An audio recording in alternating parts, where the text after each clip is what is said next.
How much? टॅक्सीमधून उतरत त्याने टॅक्सीवाल्याला विचारलं. $20. टॅक्सीवाला म्हणाला. विशालने त्याला $20 दिले आणि तो इमारतीच्या आत आला. लिफ्टमध्ये येताने घड्याळ बघितलं. 8 वाजले होते. रात्रभर झोप झालेली नव्हती. सारखी विचित्र स्वप्न पडत होती. 3 आठवड्यापूर्वी वारलेला त्याचा काका त्याला सारखा स्वप्नात दिसत होता. त्याचं आणि त्याच्या काकांचं नातं खूप जवळचं होतं. वडिलांच्या निधनानंतर काकांनीच त्याच्या सगळ्या शिक्षणाची जबाबदारी घेतली होती. मुंबईतल्या एका मोठ्या कॉलेजमधून त्याने ग्रॅज्युएशन पूर्ण केलं आणि मग पुढे शिक्षणासाठी तो अमेरिकेला आला होता. शिक्षण पूर्ण होऊन 2 महिन्यांपूर्वीच त्याला नोकरी लागली होती. एका मोठ्या शेअर ब्रोकिंग फार्ममध्ये तो ज्युनियर ॲनालिस्ट म्हणून काम करत होता. शहराच्या वेस्ट साईडला एका फ्लॅटमध्ये तो आणखी दोघांच्या सोबत राहत होता. सगळं जर व्यवस्थित झालं असतं तर पुढच्या महिन्यात तो मुंबईला एक चक्कर टाकणार होता. पण काकांचं अकाली निधन झालं. नोकरी नवीन असल्यामुळे त्याला तिकडे जाताही आलं नाही. ज्या माणसाने आपल्याला लहानाचं मोठं केलं होतं त्याच्या अंत्यविधीला देखील आपण जाऊ शकलो नाही याची खंत त्याला होती. हळूहळू त्या दुःखातून बाहेर यायचा प्रयत्न करत होता. पण काल रात्रीपासूनच सगळं काही बदलल्यासारखं वाटत होतं. नुकताच विकेंड संपला होता. काल सोमवार होता. पण काल विशालने सुट्टी घेतलेली. त्यामुळे आज इच्छा नसतानाही त्याला कामावर यावं लागलं होतं. ब्लॅक रॉक नावाची ती कंपनी होती जिथे तो कामाला होता. हाय, आज लवकर? लिफ्टमध्ये त्याच्याच ऑफिसमध्ये काम करणारी हेतल मेहता त्याच्या मागोमाग चढली. बाय द वे, काल तू आला नाहीस, सगळं ठीक होतं ना? हेतलने विचारलं. हो, तसं ठीक आहे पण आणि नाही पण. काकुनास ठाऊक, आज तर यायचं मनच होत नव्हतं. पण रॉजरने सकाळी सकाळी कॉल केला. आज कुठल्याही अवस्थेत ऑफिसला या असं त्यांनी मला बजावलं म्हणून यावं लागलं. बाकी तू कशी आहेस? त्याने विचारलं. मी ठीक आहे. बाय द वे, मला तुझ्याशी थोडं बोलायचं होतं. आज दुपारी लंचला जायचं का? तिने विचारलं. आज जरा अवघड आहे. माहिती नाही ऑफिसमध्ये हा रॉजर काय करतोय. बरं मग 9 वाजता भेटायचं. थोड्या वेळाने कॉफी ब्रेकमध्ये. तिच्या चेहऱ्यावर एक गोड स्मित असे होते. विशालला कळलं होतं तिला काय सांगायचं आहे, पण तरीही तो मुद्दामहून काही कळत नसल्याची ॲक्टिंग करत होता. हो चालेल, मला माझ्या इंटरकॉमवर कॉल कर, तो म्हणाला. ते दोघेही एकाच मजल्यावर उतरले. पूर्ण फ्लोअरच ब्लॅक रॉक कंपनीचा होता. त्याच्या लेफ्ट साईडला असलेल्या डिपार्टमेंटमध्ये हेतल कामाला होती आणि राईट साईडच्या ॲनालिटिकल डिपार्टमेंटमध्ये विशाल कामाला होता. तिला बाय करून तो आता त्याच्या डेस्ककडे येऊ लागला. अजून ऑफिसमध्ये क्लिनिंग स्टाफ सोडला तर कोणीच नव्हतं. बाकी ऑफिसेसमधले लोकही तुरळक होते. अचानक बाजूच्या केबिनमधून एक स्त्री घाबरलेल्या अवस्थेत धावत बाहेर आली. त्याच्या दिशेला धावत ती येताना त्याला दिसली. अमेरिकन असलेली ती स्त्री याआधी कधीच ऑफिसमध्ये त्याने पाहिलेली नव्हती. मोकळे सोनेरी केस, अंगावर काळा बिझनेस सूट जो जरासा आउटडेटेड दिसत होता आणि दिसायला खूपच मादक, पण चेहऱ्यावर भीती. जाता जाता ती त्याला धडकली. Hey, what happen? Are you okay? त्याने विचारलं. They are coming, they are coming, ते येत आहेत. ती आधी इंग्रजीमध्ये आणि मग तेच वाक्य अस्खलित मराठीत बोलली आणि ऑफिसच्या दुसऱ्या भागाकडे धावत निघून गेली. त्याला काही कळलं नाही. कोण येतंय ही अशी काय म्हणाली. तो चालत आता त्या केबिनजवळ आला. ते केबिन जनरली रिकामा असायचं. तिथं कोण बसायचं याबद्दल कसली माहिती त्याला नव्हती. तो त्या केबिनच्या आत आला. केबिनमध्ये लिझा के असं नाव टेबलवर लिहिलेलं होतं, पण केबिनच्या दरवाजावर कोणतंही नाव नव्हतं. तो केबिनमध्ये इकडे तिकडे बघू लागला. त्याला शोकेसमध्ये एक फोटो दिसला. त्यात 3 स्त्रिया आणि 1 पुरुष असे 4 जण होते. त्यात ही पण एक होती. आधी कधी हिला पाहिलं नाही. तो फोटो याच इमारतीच्या टेरेसवर काढलेला दिसत होता. फोटोच्या खालच्या कोपऱ्यात तारीख आणि वेळ लिहिलेली दिसत होती. 2 सप्टेंबर 1992. ही स्त्री 1992 मध्ये इथे कामाला होती. तेव्हा ती जशी दिसत होती तशीच आताही त्याला ती दिसली होती. अंगावरचे कपडे, हेअरस्टाईल, अगदी चेहऱ्याची ठेवण, यापैकी 9 वर्षात काहीही बदललेलं नव्हतं. पण हिला याआधी आपण कधी पाहिलं कसं नाही, याबद्दल तो विचार करत करतच तिथून बाहेर आला. स्वतःच्या डेस्कवर येऊन त्याने कामाला सुरुवात केली. काही वेळातच त्याच्या कानावर बाजूच्या क्युबिकलमधून कोणाच्या तरी रडण्याचा आवाज ऐकू आला. आवाज एका मुलीचा होता. त्याने उभं राहत तिकडे पाहिले. एक जापनीज मुलगी होती.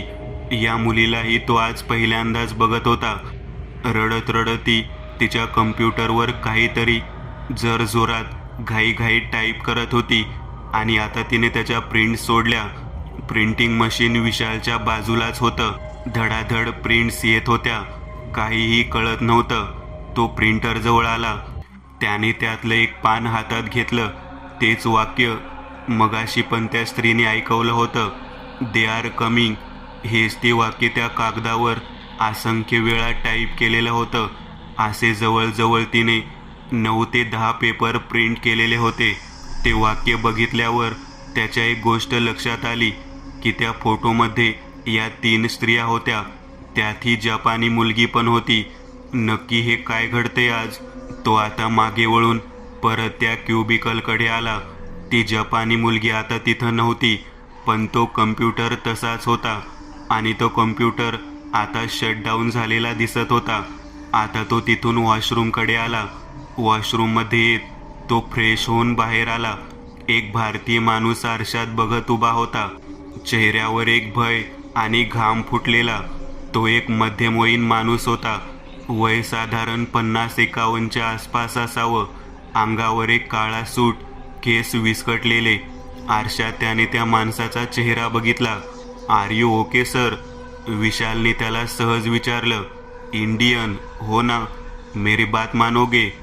जल्दी से जल्दी भाग जाओ यहाँ से, वो लोग आ रहे हैं. तो माणूस अचानक रडायला लागला. अरे ये क्या है यार? सुबह से जो मिल रहा है इस फ्लोर पे वो एक ही बात कर रहा है. कौन आ रहा है? बताओ तो सही. विशाल ओरडला. मौत के फरिश्ते किसी भी वक्त यहाँ आ जाएंगे. कुछ होने वाला है, कुछ बहुत बुरा. अभी भी वक्त है. तो माणूस आता घाईघाईत तिथून निघून गेला. काय लावले आज सकाळपासून आता हा 3रा माणूस होता जो विशालला काहीतरी विचित्र बोलला होता. विशाल आता वॉशरूममधून बाहेर आला. मगाशी केबिनमधून बाहेर आलेली ती स्त्री आता त्याला पॅसेजमध्ये दिसत होती. पण हे काय? तिची तर पूर्ण अवस्था बदलून गेली होती. मगाशी अंगावर असलेला तो बिझनेस सूट आता जागोजागी रंग उडालेला जुनाट वाटत होता.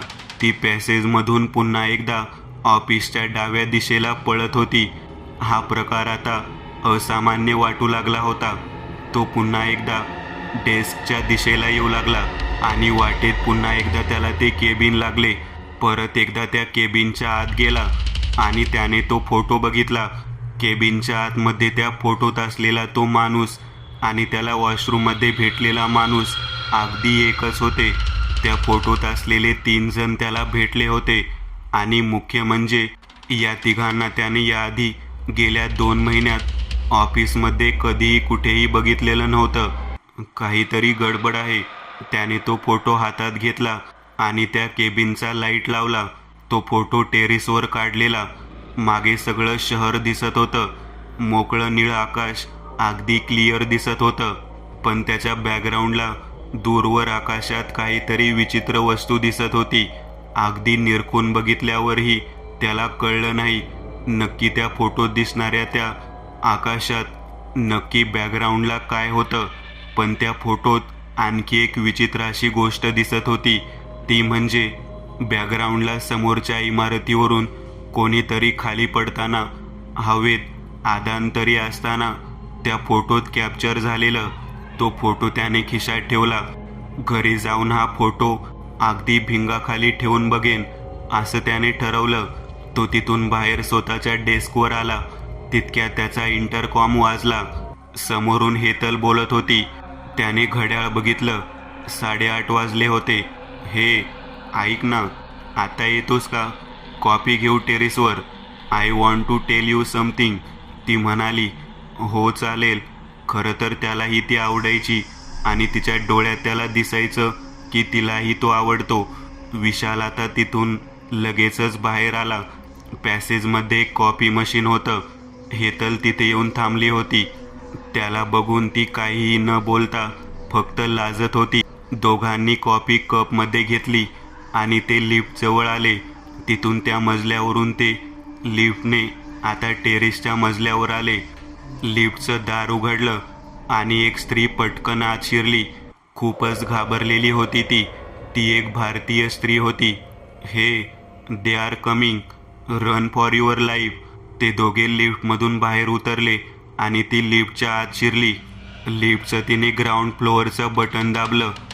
कोण होती ही आणि अशी काय बोलत होती? हेतल म्हणाली. सकाळपासून हे काहीतरी विचित्रच घडतंय. मला सकाळपासून चौथी व्यक्ती भेटली आहे जी हेच म्हणते आहे. नक्की कोण येते हे मात्र कोणी सांगत नाहीये, विशाल म्हणाला. बोलता बोलता ते आता टेरेसवर आले. म्हणजे नक्की झाले काय? हेतलने विचारलं. अगं सकाळी त्या मॅनेजरच्या कॅबिनच्या शेजारच्या केबिनमधून एक बाई बाहेर आली. ती म्हणाली की दे आर कमिंग.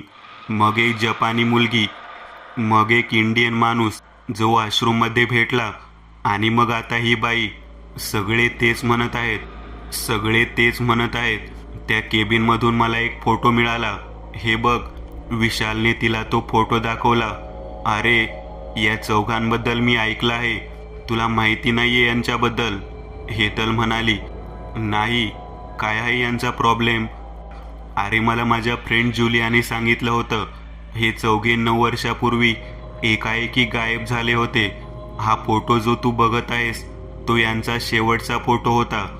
ही लिझा के, ही जपानी मुलगी टिया जू, हा इंडियन माणूस आरिफ रियाज आणि ही इंडियन बाई रसिका सहगल. ओ शट. अरे ही स्त्री तर आता आपल्याला लिफ्टच्या बाहेर दिसली होती. हेतलचं डोकंच सुन्न झालं. हे कसं शक्य आहे? यांना या दिवसानंतर कोणीही पाहिलं नव्हतं. टेरेसवर एक सकाळी याच वेळी ते कॉफीसाठी आले होते आणि मग ते कुठं गेले काहीच ठाऊक नाही. त्यांचे कॉफी कप आणि हा फोटो एवढंच तिथे मिळालं होतं. हेतल म्हणाली. विशाल तर चक्रावून गेलेला. पण हे लोक मला का दिसत आहेत आज? आज आहे काय? त्याने विचारलं. हेतलने त्याच्याकडे बघितलं. तो घाबरलेला. ती खरं तर जे बोलायला आलेली ते बाजूलाच राहिलं होतं आणि नको तेच बोलत बसली होती. बरं ऐक, रिलॅक्स. मला तुला काहीतरी सांगायचं होतं. Actually I want to tell you की आय लव. बोलता बोलता तिची नजर आणि लक्ष दूरवरून येणाऱ्या एका आवाजाने वेधलं. त्याचंही लक्ष त्याच दिशेला गेलं. अकल्पित होतं ते दृश्य. एक प्रवासी विमान वेगाने 100 मीटर अंतरावरून येताना दिसत होतं. त्याचं लक्ष त्या फोटोकडे गेलं. फोटोच्या बॅकग्राऊंडला आकाशात दिसणारी ती गोष्ट काय होती हे त्याला समजलं होतं. ते विमान होतं. फोटोची तारीख 2/9/1992. वेळ 8:46. ठिकाण वर्ल्ड ट्रेड सेंटर. आणि आजची तारीख 11/9/2001. वेळ 8:46. विमान इमारतीच्या 93-99 मधल्या मजल्यावर येऊन जोरात आदळलं. एक मोठा आवाज झाला. हेतल आणि तो एकमेकांच्या मिठीत तसेच काही क्षण उभे राहिले. इतका वेळ त्याला संकेत मिळत होते पण तो समजू शकला नाही. त्यांना कळून चुकलं होतं. आता मृत्यूशिवाय दुसरं समोर काहीच नव्हतं. तिने आणि त्याने डोळे मिटले. सगळं काही संपलं होतं. दुसरी कथा. स्क्रीम. घड्याळाचा गजर वाजला. तो खडबडून जागा झाला. बहुतेक एखादं भयानक स्वप्न पाहिलं होतं त्याने आणि त्याचमुळे घामाने ओलाचिंब झालेला. त्याने आजूबाजूला बघितलं. कोणीही नव्हतं. एक निळ्या रंगाचा लेडीज कुर्ता बेडवर त्याच्या बाजूला होता. तो उठून बसला. त्याचा उजवा पाय सुन्न झालेला. काल त्याने डॉक्टरकडे जाऊन दाखवलं देखील होतं पण गोळ्या इंजेक्शन सगळं घेऊनही काही फरक पडलेला नव्हता. परवा बाथरूममध्ये घसरून पडल्याने ते झालं होतं. 8 वाजलेले. तो उठला. चालताना त्याला उजव्या पायाने लंगडत लंगडत तो वॉशरूममध्ये गेला. आज चालताना खूपच त्रास होत होता. तो कसंबसं आवरून ऑफिसला निघाला. दार उघडून त्याने फ्लॅटला कुलूप लावलं. फ्लॅटच्या दारावर असलेली राहुल आणि श्रेया ही पाटी त्याने हातानेच कुरवाळली आणि इकडे तिकडे नजर टाकली. फ्लॅटच्या त्या पॅसेजमध्ये कोणीही नव्हतं. तो घाई गडबडीत तसाच लंगडत लंगडत लिफ्टपर्यंत आला होता. लिफ्टने तो ग्राउंड फ्लोअरवर उतरला आणि लिफ्टमधून चालत बाहेर आला. पार्किंगमध्ये त्याच्या सोसायटीचा सेक्रेटरी देशपांडे आणि सोबत रायकर असे दोघे उभे होते. काय सुपेकर, कुठं ऑफिसला का? हो. त्याने जरा बोलणं अवॉइड करायचं ठरवलं. काय झालं, लंगडताय का? पायाला काही दुखापत झाली का? रायकरने विचारलं. हो, जरा बाथरूममध्ये पडलो परवा. तो तेवढ्यापुरतं बोलून तिथून निघून गेला. काय आजकालची पोरं नाजूक नुसती, देशपांडे म्हणाला. नाहीतर काय.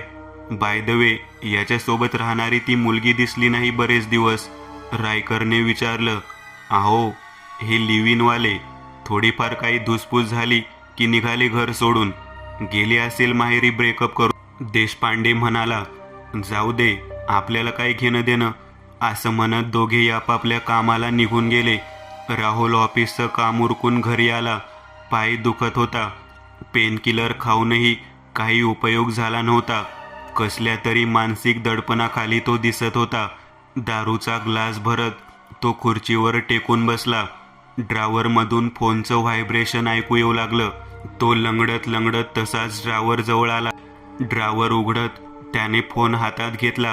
स्क्रीन डेड असं नाव येत होतं. त्याने फोन उचलला. हां पप्पा, बोला. अचानक तो एका तरुणीच्या आवाजात बोलू लागला. बेटा, आलास का घरी? हो पप्पा, आले आताच. तुम्ही कसे आहात? राहुल म्हणाला. काकूनाच ठाऊक, परवापासून खूप बेचैन होतंय मला. तुझी काळजी वाटत आहे. सकाळी कॉल केला पण तू उचलला नाहीस. सगळं ठीक आहे ना? समोरच्या व्यक्तीने विचारलं. हो पप्पा, सगळं ठीक आहे, काळजी करू नका. चला ठेवते, बोलू नंतर, राहुल म्हणाला. हो चालेल, बाय, त्याचे वडील म्हणाले. राहुलनेही फोन कट केला. फोन पुन्हा ड्रावरमध्ये ठेवत त्याने समोर आरशात बघत एक स्मित हास्य केलं. तो खुर्चीजवळ लंगडत लंगडत आला आणि खुर्चीवर बसला. दारूचा ग्लास रिकामा करत त्याची नजर भिंतीवरच्या एका फोटोवर गेली, ज्यात तो आणि त्याच्यासोबत श्रेया होती. गेल्या महिन्यातच ते गोव्याला गेलेले. तिथंच एका बोटवर टायटॉनिकच्या पोजमध्ये काढलेला तो फोटो होता. बातें भूल जाती है, यादें याद आती है, ये यादें किसी दिलो जानम के चले जाने के बाद आती है.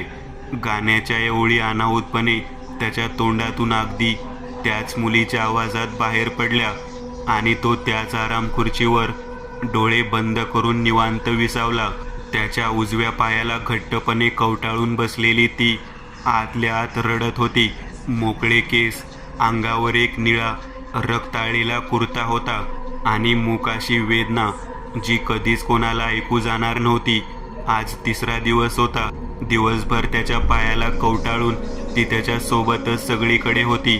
वॉशरूमपासून ते ऑफिसपर्यंत सगळीकडे ती होती. त्याच्या पायाला कवटाळून त्यालाही कदाचित कधीच कळणार नव्हतं की त्याचा पाय का दुखतोय.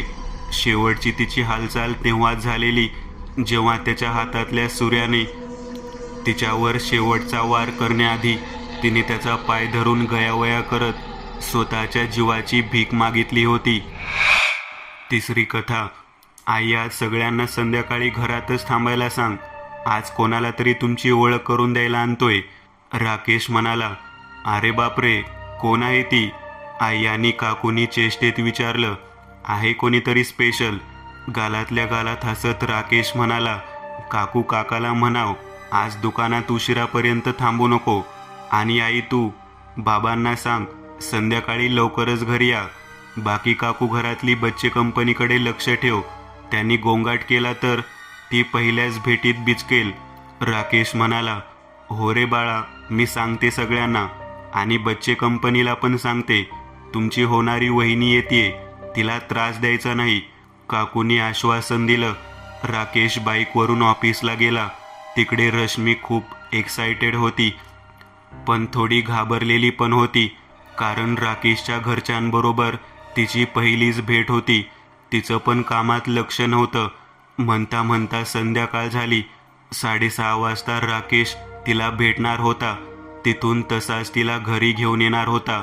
शार्प 6:30ला राकेश ठरलेल्या ठिकाणी पोहोचला आणि ते त्याच्या घरी निघाले. राकेश त्याच्या बाईकवर तर रश्मी तिच्या स्कूटीवर. शहराच्या थोडं बाहेर त्याचं घर होतं. 7:30ला ती दोघं राकेशच्या घरासमोर येऊन ठाकले. घरातले दिवे बंद दिसत होते. लाईट गेली असेल बहुतेक, राकेश म्हणाला. ते दोघं घराच्या दाराशी आले आणि बघतात तर काय, दाराला कुलूप होतं. अरे हे लोक कुठं गेले एकदम? तरी मी बोललो होतो की मी तुला घेऊन घरी येतोय. राकेश चिडचिड करत कुलूप उघडू लागला. ये आत तर. राकेश दार उघडून रश्मीला म्हणाला, थांब मी पाणी घेऊन येतो. असं म्हणून राकेश आत गेला. रश्मी सोफ्यावर बसून घर निहाळू लागली. घर तसं खूप स्वच्छ आणि टापटीप होतं. राकेश त्याच्या मोबाईलवरून कॉल करत होता त्याच्या बाबांना. फोनच लागत नाहीये. राकेश वैतागला. पण हे लोक गेले कुठं सांगायचं तरी होतं. अरे राकेश, कूल डाऊन. गेले असतील बाहेर, महत्वाचं काहीतरी असेल. आणि मी काय येईन परत, आता इथंच यायचंय कायमचं. रश्मी म्हणाली. जवळपास अर्धा तास वाट पाहून पण कोणीच आलं नाही. राकेश, मी निघते. आता 8:30 झालेत. घरी पोचायला उशीर झाला तर आई ओरडेल. मी येईन परत, रश्मी म्हणाली. बरं, आणि आय एम सॉरी डिअर, तुझा हिरमोड झाला. घरचे अचानक कुठे जातील असं वाटलं नव्हतं. अरे वेडा आहेस का तू? सॉरी काय त्यात? मी येईन परत, चल बाय. असं म्हणून रश्मीने स्कूटी चालू केली आणि ती निघाली. ती घरापासून थोडी पुढं येत होती. तिने मागे वळून पाहिलं तर घरासमोर एक कार येऊन थांबली होती. कदाचित राकेशच्या घरचे आले असतील, पण आता परत नको जायला, खूप उशीर होईल. त्या रस्त्यावर डागडुजीचं काम चालू असल्याने रस्त्यावर खडी पसरलेली होती. त्या खडीवरून रश्मीची स्कूटी स्लिप झाली आणि ती थोडी फरफटत खाली पडली. मागून दुचाकीवर 2 पोलीस येत होते. त्यांनी त्वरित रश्मीची गाडी आणि रश्मीला उचललं. तिला फार दुखापत झाली नव्हती, थोडं खरचटलं होतं. जवळच एक दवाखाना होता. ते दोघे तिला घेऊन दवाखान्यात गेले. तिथं मलमपट्टी करून तिला जरा बसवलं. ऐका ताई, तुम्ही गाडी घेऊन घरी जाण्याच्या अवस्थेत नाही आहात. कुणाला तरी बोलावून घ्या घरून, पोलीस म्हणाला. जर बाबांना बोलावलं तर त्यांना 100 उत्तर द्यावी लागतील की मी यावेळी शहराच्या इतक्या बाहेर काय करत होतीस वगैरे. राकेशबद्दल त्यांना सांगायचं आहे, पण काही दिवसांनी. रश्मी विचार करत होती, राकेशला बोलवावं. तो येईल सोडून मला घरी. रश्मीने राकेशला कॉल लावला, पण त्याचाही फोन स्विच ऑफ होता. रश्मीला समजेना काय करावं. तशी राकेशचं घर फार लांब नव्हतं, 5 मिनिटाचं अंतर होतं. तिने पोलिसांना विनंती केली राकेशच्या घराजवळ सोडायची. काहीच मिनिटात पोलीस तिला दुचाकीवर बसून राकेशच्या गेटसमोर सोडून गेला. ती गेटमधून आत आली. राकेशची बाईक दिसत नव्हती. कदाचित घराच्या मागे लावली असावी. घरातले लाईट चालूच होते. दार बंद होते, पण कडी किंवा कुलूप लावलेले नव्हते. ती दार ढकलून आत आली. राकेश आहेस का? रश्मीने आवाज दिला. आतल्या खोलीतून एक माणूस बाहेर आला. कोण पाहिजे आपल्याला? त्याने विचारले. अहो राकेश आहे का? रश्मी विचारू लागली. राकेश आताच त्याला घेऊन गेले, त्याचे नातेवाईक. मी सखाराम, इथं त्यांच्या घराची आणि राकेशची देखभाल करतो, तो माणूस म्हणाला. घेऊन गेले? कुठं घेऊन गेलेत? रश्मीला त्याचं बोलणं कळालं नाही. अगं तो दुपारीच वारला. बरेच दिवस जागेवर पडून होता. मी इथं त्याची देखभाल करायचो. आज दुपारी त्यांनी प्राण सोडले. मला काही सुचेना, म्हणून मी घर बंद करून त्याच्या मामाकडे गेलो. ते जवळच राहतात. तिथून सगळ्या नातेवाईकांना कळवलं आणि आता त्याची बॉडी घेऊन गेलेत. रश्मीचं डोकं सुन्न झालं. क्षणभर डोळ्यासमोर अंधारी आली. ती खुर्चीवर बसली सखारामला कळेना तिला काय होतंय. तू पाणी घे. त्याने तिला पाणी दिलं. तिच्या डोळ्यातून पाणी वाहू लागलं. अहो, काही वेळापूर्वी राकेशच मला इथं घेऊन आला होता त्याच्या घरच्यांना भेटवायला, पण घरात कोणी नव्हतं. मग मी घरी निघाले. रस्त्यात अपघात झाला म्हणून दवाखान्यात जाऊन इथं आले. रश्मी रडत रडत सगळं सांगू लागली. बाळा, काहीतरी भास झाला असेल तुला. अगं, राकेश तुला इथं कसा आणेल? तो 3 महिने झाले पलंगावरून उठू शकत नव्हता. 3 महिन्यांपूर्वी एका भीषण अपघातात त्याचं सगळं कुटुंब मारलं गेलं. राकेश वाचला, पण कमरेखाली आदू झाला होता. 3 महिने मी त्याची देखभाल करत होतो. काल रात्रीपासून विचित्र बडबड करत होता. आई, मी तुम्हाला कोणाची तरी ओळख करून देणारे म्हणे. असंच काहीतरी बडबड करत होता. सकाळी म्हणाला, आज मला आंघोळ घाल. मी त्याला आंघोळ घातली. दुपारपासून श्वास मंदावला त्याचा आणि 4 वाजता प्राण सोडला. सखाराम सांगत होता. रश्मीला धक्का बसला होता. मग मला जो भेटला तो कोण होता? रश्मी म्हणू लागली. तू त्याला कधीपासून ओळखत होतीस? सखारामने विचारलं. 4 महिने, पण गेल्या 3 महिन्यात आम्ही कधी भेटलोच नव्हतो.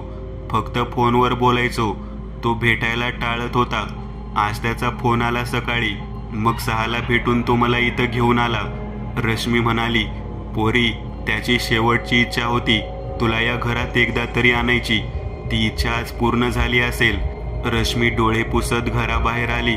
सखारामने घराला कुलूप लावलं. सखारामने तिला घरी सोडायची व्यवस्था केली. गावातून एक ओळखीचा माणूस रिक्षा घेऊन आला. गेटच्या बाहेर रश्मी रिक्षात बसत होती आणि घराच्या वरच्या खोलीच्या खिडकीतून राकेश, त्याची आई, काकू, काका, बाबा सगळेजण तिला जाताना बघत होते.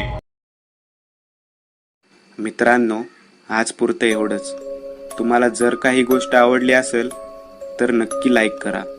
तुमच्यापैकी बरेचसे जण व्हिडिओ लाईक न करताच पळून जातात, पण हा जर व्हिडिओ तुम्ही लाईक केला तर मला जरा बरं वाटेल आणि असेच भारी भारी व्हिडिओ बनवायची माझ्यात एनर्जी येईल. त्यामुळे नक्की लाईक करा. आणि अजूनही कोणी या चॅनलला सबस्क्राईब केलेलं नसाल तर लगेच सबस्क्राईब करून टाका. आणि बाजूची घंटी ती मात्र दाबायला विसरू नका. देवाची घंटी आहे ती. चला तर मग पुन्हा भेटूया अशीच एक आगळी वेगळी गोष्ट घेऊन पुढच्या